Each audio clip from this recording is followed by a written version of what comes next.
Rebonjour, nous sommes le jeudi 29. Alors, la suite du vidéo précédent. Dans le vidéo précédent, je vous faisais un historique de tout ce que le groupe Québec et le Conseil législatif ont fait comme travail.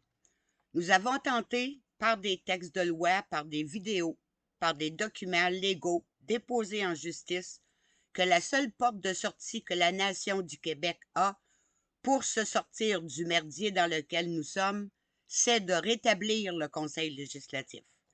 Mais ça, vous ne l'avez pas compris et encore aujourd'hui, vous ne le comprenez pas. Nous sommes aux portes d'une guerre et vous dormez encore. Vous avez remis vos vies entre les mains de manipulateurs qui ont des agendas personnels et des ambitions politiques. Ils vous ont fait poireauter tout l'été dans des manifs inutiles à écouter des discours qui flattaient leur ego. Aucun ne vous a proposé une vraie action. Non, mais pourquoi? Des manifs, c'est payant. Le groupe Québec a tenté à plusieurs reprises de vous ouvrir les yeux en publiant des articles ou en écrivant une réflexion, mais c'est moi ou un autre membre qui recevait les roches. Il est temps que le rideau se lève sur toutes ces magouilles faites par vos pères. Et ce qui fait le plus mal, notre groupe a toujours été empêché d'agir et aujourd'hui, il est trop tard pour se lever car le 3 novembre est à nos portes. Je vous invite à prendre des notes afin de tout comprendre. Faites les liens et vous allez voir une belle toile d'araignée qui va se dessiner sous vos yeux. Je débute avec André Pitre. Il a facturé 8 500 $ à la Fondation pour son reportage à Toronto. TVA ou Radio-Canada ne facturent pas pour un reportage. Il a un studio super équipé qui existe grâce à vos dons. Il a fondé une église pour les athées, donc pas d'impôts. Il peut demander des subventions pour aide au peuple. Et il défend un pédophile. Son mentor, Gilbert Thibodeau, un bon ex-libéral devenu indépendant. Aujourd'hui, André Pitt crache sur vous car il a vendu son âme à l'établissement, car il veut devenir le studio pourri pour les politiciens et n'y seront invités que les élites. Fini le petit peuple qui l'a engraissé. Caroline Mayou. Je parle de cette dame simplement parce qu'elle a fait un rapport sur la fondation dont elle faisait partie et les chiffres que j'avance proviennent de ce rapport. La marde pogne dans le CA et Caroline Mayou dévoile tout dans un communiqué que j'ai entre les mains. Le principal problème dans la fondation, c'est Stéphane Blais, incapable de travailler en groupe. Aujourd'hui, Caroline Mayou est avec Maître Bertrand, qui, en passant, est un libéral peinturé dans le coin, probablement franc-maçon. Jamais Maître Bertrand ne va se battre pour le peuple du Québec. Jamais. Jean-Jacques Crèvecoeur. Beau bonhomme qui vend du bonheur, tout comme l'Auto-Québec. Il vous conjure d'être des contaminateurs d'amour. Il aime tout le monde et l'amour va gagner sur la haine. La lumière va gagner. Réfléchissez un peu. Quand le soir arrive, la lumière accrise son camp. Et quand c'est le temps d'être le jour, la noirceur crisse son camp. Je connais Jean-Jacques depuis longtemps par ses vidéos. Et Jean-Jacques fait alliance avec Silvano Trotta, qui est propriétaire de plusieurs compagnies de technologie et qui vend de la 5G. Donc, par alliance, Jean-Jacques Crèvecoeur est pour la 5G, la technologie qui va vous contrôler. Oui, ça, on doit lui donner. Il s'est toujours battu contre les vaccins et il vend du bonheur sur CD. Des formations pour apprendre à penser comme lui. Il a avoué dans une vidéo qu'il a des hackers à sa disposition. Ce monsieur était payé 1000 $ par semaine pour siéger sur le conseil d'administration de la Fondation. Et lors de ses apparitions dans les manifs, il se fait connaître et de façon détournée fait la promotion des formations qu'il donne. En fait, qui paye ses déplacements? La toile prend forme. Daniel Tadros, vous connaissez? Celui qui commençait à faire ça, là? Lui et son frère sont connectés directement avec le contrôle digital, prêchent le nouvel ordre mondial, mais Daniel s'empresse toujours de dire que ce n'est pas le même. Les deux frères ont leur nouvel ordre mondial à eux. Alexis a eu un entretien avec eux et de la façon qu'il présente son projet, son nouvel ordre mondial paraît fantastique. Daniel a parlé sur vidéo qu'il rêve d'une île où il n'y aurait ni loi ni règlement, argent numérique seulement, tout le monde serait souverain, ce serait une terre souveraine, donc une identité numérique, où le plus riche contrôlerait tout. Là, il profite de la situation, parce qu'il est ami avec tout le monde, pour vendre des CD de formation sur la monnaie numérique. Et comble de stupidité, il vend des masques. Il participe à une manif pour nos droits et libertés. Tous les activistes sont contre le masque et lui, il pousse encore le bâton plus loin en vendant des masques et en vous demandant des dons. Il n'est pas là pour vous, mais pour faire du cash et vous enfonce le bâton jusqu'au trognon. Ces gens-là n'ont aucune fierté. Et la toile s'agrandit. Amélie Paul. Puis apparaît Amélie Paul, amie depuis au moins 10 ans avec les Tadros. Elle fait des reportages, des interviews. Avez-vous vu les caméras professionnelles qu'elle utilise? Ça vaut entre 8 et 10 000 $ la caméra. Elle en a au moins 2. Et avez-vous vu tout son équipement? C'est qui finance tout ça?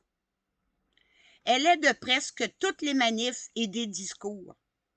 Elle vous implore de prendre la COVID avec foi, d'arrêter de résister et de lâcher prise.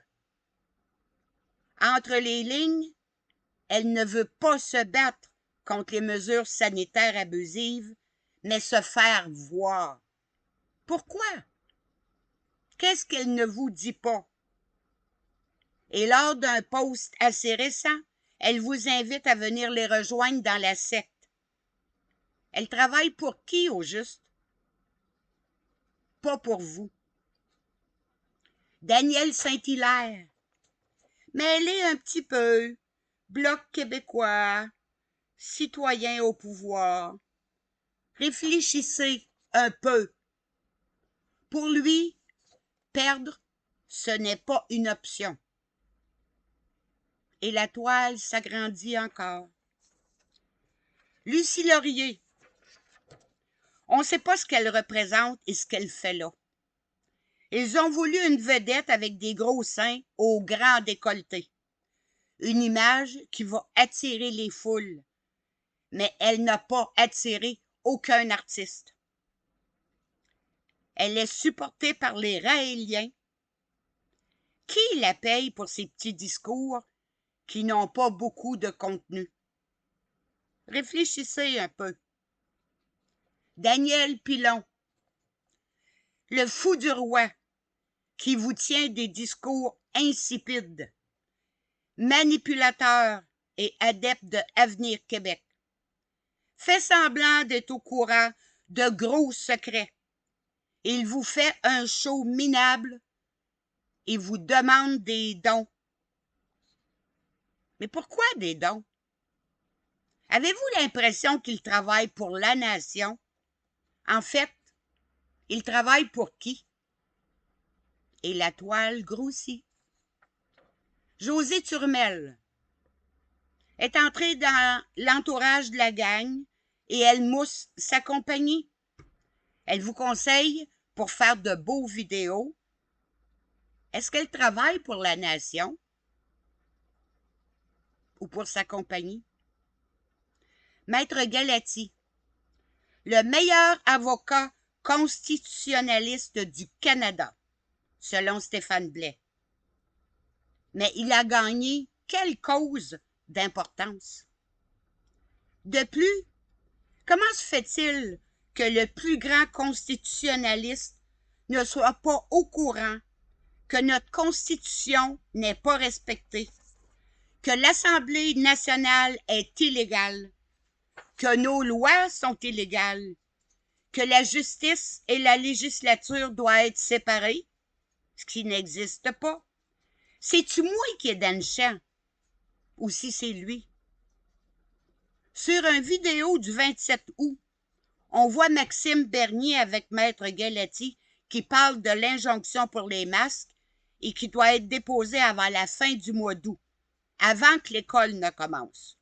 Nous sommes fin octobre.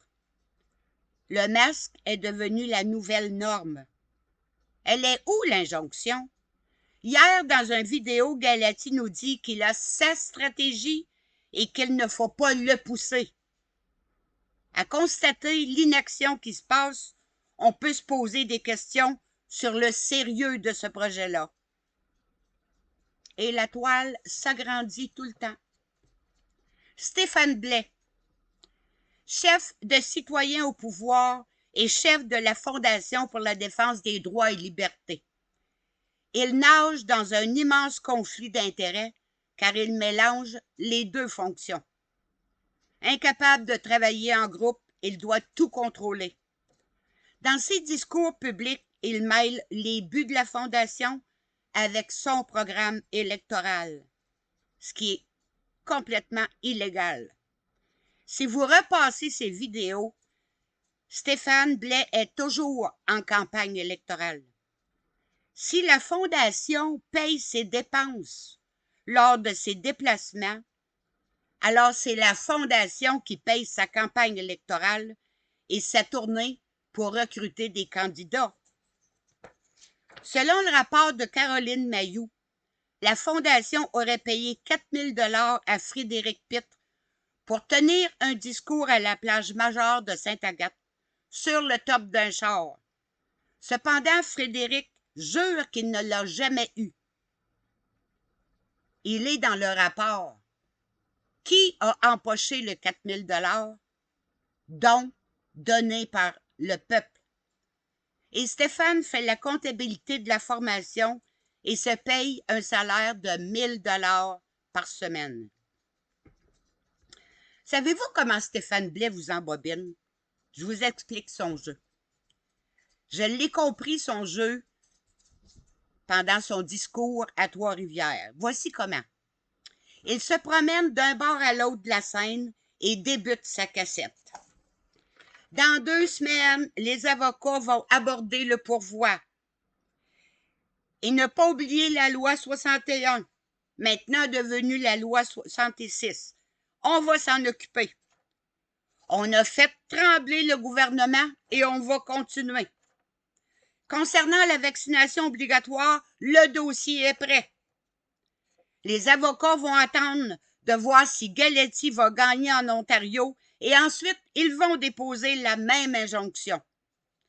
Il faut aussi s'occuper des ordres professionnels qui adhèrent au narratif public. Alors il saute d'un point à l'autre et dans le fond, il ne vous dit absolument rien. Il ajoute: nous allons défendre les intrusions dans les maisons et l'injonction pour ne pas fermer les commerces. Mais Stéphane, ils sont fermés, les commerces, tu les vois pas? Tout comme Alexis, il dit que le mouvement des manifs a fait reculer le gouvernement sur la loi 61. C'est un gros mensonge. C'est la Commission des droits de la personne et des droits de la jeunesse, le 10 juin, et le barreau, le 9 juin, car le barreau prévoyait trop de dépôts de plaintes. Et pendant que la Fondation et les groupes vous occupent dans des manifs inutiles, le gouvernement avance dans son agenda. Avec tout ça, Stéphane Blais s'est donné du travail pour des années vous n'avez pas fini de le financer, lui et ses avocats, incapables de faire le moindre travail immédiat.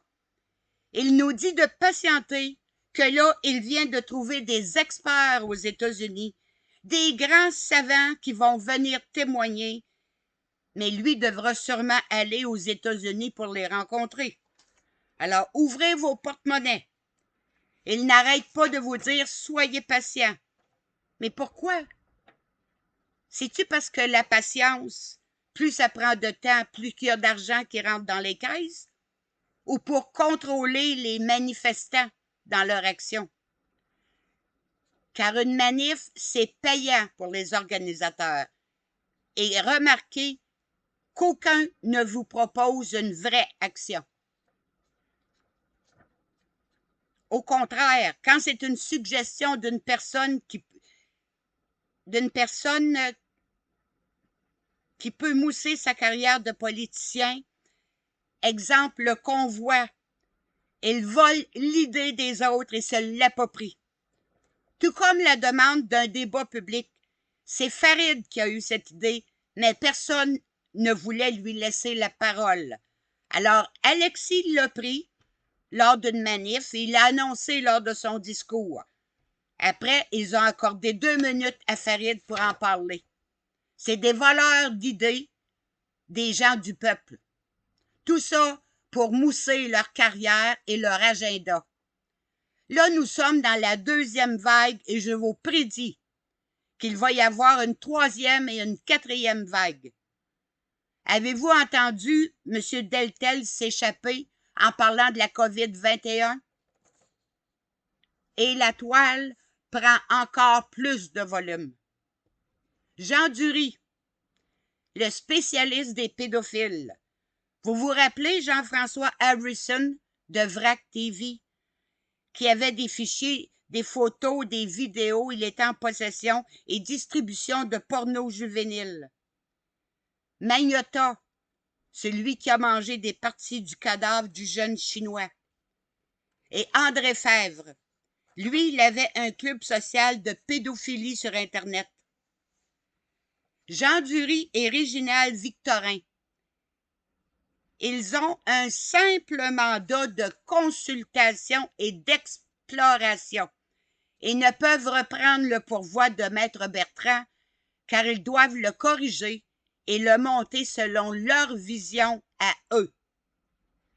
Maître Dury a avoué dans une vidéo être incapable de faire aucune action pour le port du masque ou contre le vaccin obligatoire, tant et aussi longtemps que la loi ne sera pas déposée.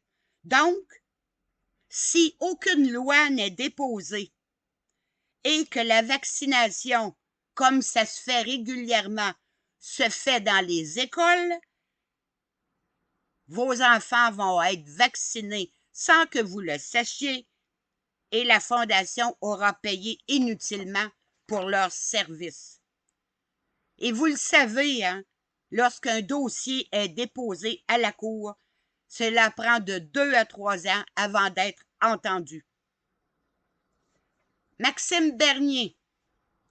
Vous savez que Maître Galati est un grand ami de Maxime Bernier. Qui est Maxime Bernier? C'est important de le savoir et de connaître ceux qui tentent de vous embobiner. Il fait partie du conseil privé de la reine. C'est l'honorable Maxime Bernier pour la vie, qui va toujours être un vrai Canadien, un vendu qui va tout faire pour détruire le Québec. Et souvenez-vous que Alexis est aussi son ami. Une poignée de main tellement chaleureuse lorsqu'ils se rencontrent, comme des vieux chums. Alors, on a parlé de citoyens au pouvoir, liberté-nation, appel à la liberté, conservateur, et la toile d'araignée continue de s'agrandir. Rassemblement au Parc Géry. Ça devait être le summum de toutes les manifs. Parmi les invités, 4 pasteurs, dont un qui bat ses enfants. Et ça a passé aux nouvelles, d'ailleurs. Avez-vous remarqué que tout tourne autour des sectes, autour des religions, de gens formés en religion? Et Théo Vox, lui aussi, est un pasteur qui est entré dans le groupe. C'est quoi le but final? Et n'oubliez pas qu'Alexis a un doctorat en religion aussi. On est en droit de se poser des questions. Et la toile progresse encore. Jean-François Dubois. Cela fait très longtemps que je suis une élève de Jean-François. C'est lui qui m'a donné la piqûre de faire des recherches et d'apprendre les lois. La Constitution, je l'ai apprise avec lui, Michel Lebrun et Jacques-Antoine Normandin. Ils ont été mes tuteurs. Et ce sont eux qui nous ont mis sur la piste du Conseil législatif, que nous étions légitimes en reprenant les sièges et que nous n'avions pas d'autre porte de sortie que de remettre en place ce Conseil législatif. Ils nous ont expliqué le coup d'État de 1968 et que tout ce qui s'est fait depuis cette date est illégal, que tout l'appareil gouvernemental est illégal, qu'ici au Québec, nous n'avons aucune loi de légal. Pensez-y une seconde. Si le Conseil législatif était en place, il n'y aurait pas de crise sanitaire. Les commerces seraient ouverts et vous auriez une vie normale. Réfléchissez un peu. Jean-François, que s'est-il passé? Rien n'a changé dans la Constitution ni dans les lois. Pourquoi tu ne tiens plus le même discours? Pourquoi tu ne parles plus du Conseil législatif dans tes discours publics? Tu as même dit que tu voulais un nouvel ordre mondial. Lequel tu veux? Le nom de l'État profond ou celui de tes nouveaux amis? Est-ce parce que ça n'entre pas dans le programme des conservateurs de rétablir le Conseil législatif que tu n'en parles pas? Ou ils t'ont promis un poste prestigieux? Et la toile grossit tout le temps. Alexis Cossette. Il crie sur les tribunes, l'édifice craque de partout. Ça, c'est le discours de ceux qui croient qu'il faut trembler le gouvernement. Vous n'avez fait peur à personne. Je l'ai expliqué au début. Quand Mario Roy a déposé le désaveu, vous leur avez fait tellement peur que le lendemain, le PQ a congédié son attaché de presse, Luc Gagnon, car il a commenté l'arnaque de la COVID. Par ce congédiement, l'Assemblée nationale envoyait un message fort aux organisateurs. Vous ne nous faites pas peur. Je comprends tous les fans d'Alexis. Il a une belle gueule, il est sympathique, mais il fait quoi pour le Québec à part dénoncer la COVID? Concernant le travail qu'il fait sur la politique des États-Unis, il fait comme des dizaines de médias alternatifs. Il va voir les articles de journaux, écoute les nouvelles anglaises et en fait un résumé et quelques prédictions. Mais concrètement, il fait quoi pour les Québécois? En se présentant aux manifs, en tenant un discours que vous voulez entendre, jamais il ne vous a proposé une action qui donnerait des résultats. Alexis est intelligent et il le sait que notre seule solution est de faire front commun et de rétablir le Conseil législatif, mais il ne vous le dira jamais. Lors d'un web journal, je lui ai écrit ceci. Seule porte de sortie, Alexis, : le Conseil législatif. J'ai été supprimé. Il tient à ce que les manifs continuent et il l'a encore dit du haut de l'hélicoptère, payé sûrement par vos dons. Pourquoi continuer des manifs? Probablement parce que c'est bien payant, surtout en dons. Mario Roy. Lui, là, c'est celui qui poursuit tous ceux qui n'est pas d'accord avec son discours. Sur la vidéo de Annie Robichaud, la dame qui a préparé le document sur le désaveu, Mario dit qu'ils ont un bon système de sécurité et les commentaires niaiseux qui menacent tous ceux qui sont contre le système, il veut dire contre son système. Il nous dit qu'il a notre adresse IP, photo de famille et retrace les personnes qui sont potentiellement dangereux pour le système. Et si nous allons à une manif, ces bodyguards ont notre photo et nous allons nous faire arrêter par la Sûreté du Québec.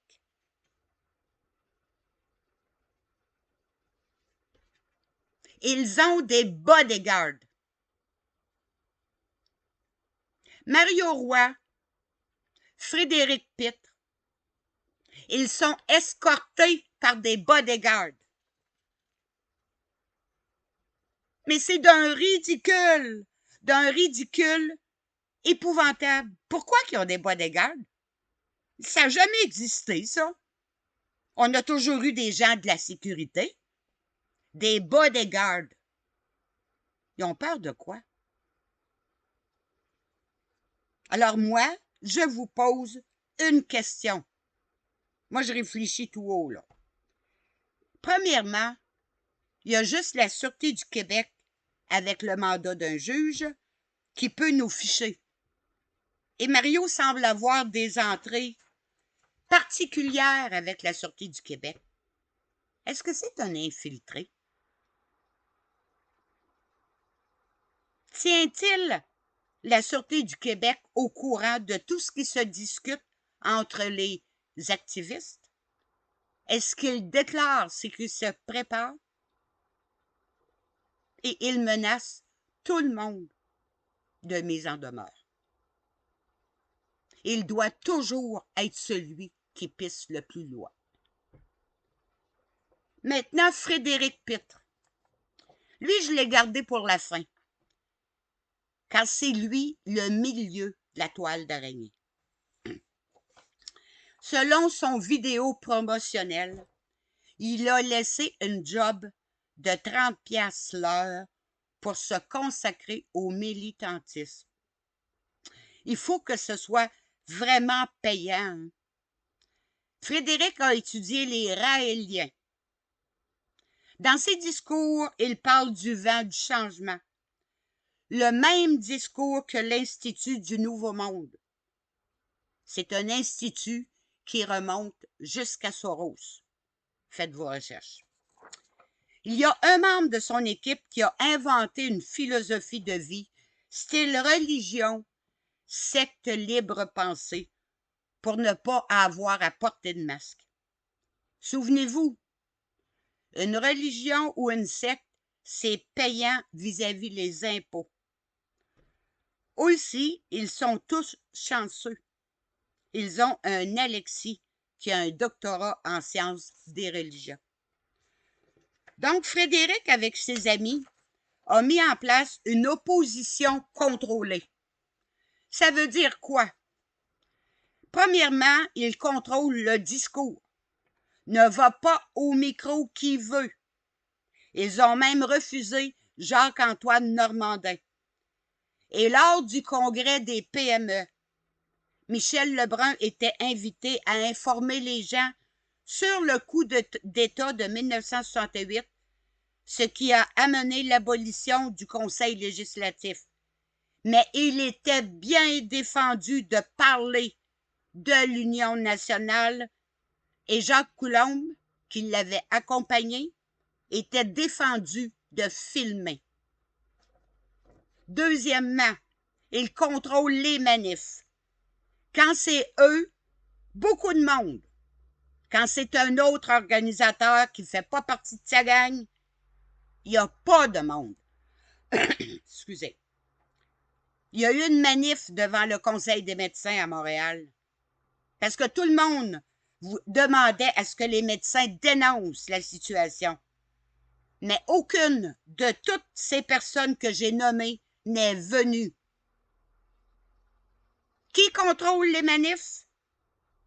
Qui contrôle tout ce qui se passe? Frédéric prêche l'amour, la paix, l'union, la fraternité, la liberté, mais attention, il pratique le sport de confier à ses bodyguards, d'intimider les gens qui ne tiennent pas le même discours que lui. Et tout comme Stéphane Blais, il vole les idées d'action des gens et en prend le crédit en se pavanant devant les caméras et sur les tribunes. Et vous venez me dire à moi, lorsque je mets des commentaires, que je veux détruire les groupes? Une autre remarque. Avez-vous remarqué qu'il n'y a plus d'antifa lors des manifs? Où est-ce qu'ils sont? Moi, ça m'intrigue au plus haut degré. Faites vos recherches. Maintenant, je mets tout ça en perspective concernant le Conseil législatif. Lorsque je commente un article, beaucoup de gens me demandent « Ça avance-tu le Conseil législatif? » Toujours d'une façon sarcastique. Cependant, malgré votre sarcasme, nous, on se sent bien, car on se maintient dans la vérité et la justice. On ne magouille pas contre le peuple. Nous avons la seule solution qui va vous sortir de la merde dans laquelle nous sommes et on attend que vous cessiez d'être des suiveux aveugles. Un soir par semaine, les 15 personnes du Conseil législatif se réunissent en Zoom pour lire la Constitution, pour apprendre à comprendre le langage des lois. On lit les projets de loi et on discute des décrets qui sont publiés régulièrement. On apprend à décortiquer les lois et on publie sur notre page Québec dans Fichier. Je fais assez régulièrement des vidéos pour vous faire part de ce qui s'en vient. Des projets de loi qui sont en étude. Cela représente beaucoup d'heures de lecture et de recherche. Qui fait ça à part notre groupe? Qui vous explique les lois à part notre groupe?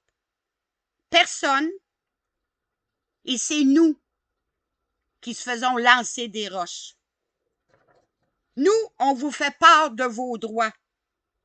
On ne vous a jamais fait de promesses et on ne vous a jamais demandé de dons. On paye tout de notre poche. Mais on se demande si vous êtes encore capable de penser et de vous responsabiliser. Au début du mois d'août, les membres du Conseil législatif, qui font tous partie du groupe Québec lors d'un Zoom, avaient choisi le 15 septembre comme journée d'action. On avait planifié envoyer un télégramme au lieutenant-gouverneur pour obtenir une audience afin de discuter du rétablissement du Conseil législatif. Le groupe a travaillé comme des fous afin de préparer tous les documents.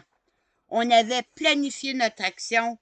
Nous avions cherché des militaires retraités pour nous accompagner, histoire de faire plus sérieux. Plus tard, on apprend que Mario Roy convoque les gens à Québec pour la même date, le 15 septembre, pour 13 heures, afin de déposer leur dossier de désaveu. Dan Pilon, dans ses vidéos, laisse planer une possibilité que ça va brasser. Un autre dit aux gens de se préparer à toute éventualité. Puis la pub change et les gens sont convoqués pour 16 heures. Rappelez-vous, dans les premières convocations, il était question de passer la nuit au Parlement. Aussitôt qu'on apprend ça, notre groupe tient un Zoom et par mesure de sécurité, les membres du Conseil législatif ne demanderont pas d'audience. Les administrateurs ne veulent surtout pas mettre en danger leurs membres. Nous laissons toute la place à Mario Roy. Et on voit quoi le 15 septembre? Un Mario qui dépose sur une table 4 cartables blancs. Un court vidéo, puis c'est fini. Pourtant, son projet devait mettre le gouvernement dehors. Et là, aujourd'hui, ça ne marche pas. Les gens doivent écrire à leurs députés afin qu'eux demandent le désaveu. La seule façon de mettre le gouvernement dehors, c'est d'installer le Conseil législatif. Et toute cette gang de manipulateurs-là le savent. Nous sommes manipulés et freinés dans tout. Faut-tu être manipulateur pour faire échouer un groupe qui ne cesse d'étudier les lois, un groupe qui propose le seul moyen qui existe afin que le peuple se prenne en main? Maintenant, je vous informe du Parti de l'Union nationale. Voici l'histoire. Arrivent Raymond Martin et Michel Lebrun, les deux seules personnes qui peuvent rétablir le Parti de l'Union nationale. Même si notre groupe Québec a toujours été apolitique, nous acceptons cette avenue car le chef du parti, Raymond Martin, a juré au Conseil législatif qu'un des buts premiers de l'Union nationale est de rétablir le Conseil législatif et d'aller nettoyer la swamp à Québec. M. Martin distribue des cartes de membres car il faut 100 signatures pour repartir le parti. Des cartes sont remises à Mario, à Frédéric et un autre que je ne me souviens plus du nom. Ils vendent les cartes tout comme nous l'avons fait. Puis ils s'imposent dans un conseil d'administration provisoire, mais s'opposent formellement à ce que moi j'y suis en tant que représentante du Conseil législatif. Et pire que ça, 2 minutes après le début de la première rencontre, Mario Roy voulait mettre dehors Raymond Martin pour le remplacer. Le remplacer par qui, vous pensez? Et lors d'un Zoom, lorsque Mario Roy m'a vu, il a dit « ça sent la baise ». La réunion s'arrête drette là pour moi et je vais revenir quand Mme Lafont sera partie. Et il a quitté. Encore et toujours le contrôle. Oui, il y a un jeu de coulisses entre Mario, Frédéric et Mireille et une autre personne pour prendre le contrôle de l'Union nationale et sûrement faire une fusion avec un autre parti. Ça, c'est mon analyse à moi. Là, le conseil d'administration provisoire est aboli et ces infiltrés malhonnêtes sont dehors.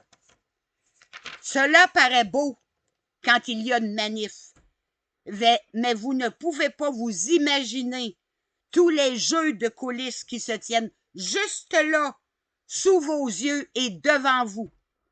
Mais vous voyez rien. Pendant que vous marchez avec vos petits drapeaux, ceux qui ont des visions de carrière politique ou qui suivent les ordres reçus d'en haut vous ont fait patauger dans la merde pendant tout l'été. Et je ne sais pas si vous êtes conscients, mais le 3 novembre est dans 5 jours et il est trop tard pour faire la moindre action. Mais je me sens légitime de vous poser la question suivante. Avez-vous la moindre idée de ce qui s'en vient? Non, vous ne l'avez pas. Vous ne l'avez pas. Et je trouve ça, c'est à pleurer. C'est à pleurer. En terminant, nous comprenons que vous avez toujours refusé la seule solution qui vous donnerait vos droits fondamentaux et qui ferait de vous des gens maîtres de votre avenir.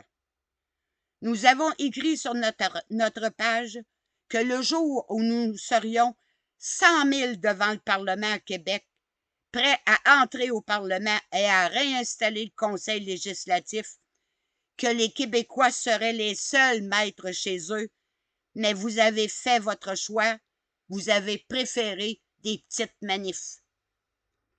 Je termine en vous faisant part que depuis hier, le 28 octobre, l'Union nationale a reçu ses lettres de noblesse et il est un parti légal dont nous pouvons parler. Son but, avoir 125 candidats pour les prochaines élections, s'il y a élection, bien entendu. Ça vous intéresse de nettoyer la swamp? Je vous y encourage. J'ai souvent eu des menaces dont nous avons tous les screenshots, et cela ne m'a jamais fait un pli sur le nombril. Là, si des menaces s'intensifient, le groupe va savoir de qui cela provient et nos colombos vont vous trouver. Et non, je ne suis pas suicidaire. Je suis simplement écœuré de voir que vous n'avez aucun respect pour votre propre peuple. Et s'il vous plaît, réfléchissez à tout ce que je vous ai dit. Je n'ai jamais inventé quoi que ce soit et tout ce que j'avance est tiré de documents qui ont été publiés ou de vidéos. Le simple truc pour comprendre, c'était de mettre les phrases une au bout de l'autre et les paroles une au bout de l'autre pour faire un ensemble. Et si vous l'aviez fait, vous auriez déjà tout compris. Bonne journée. Merci.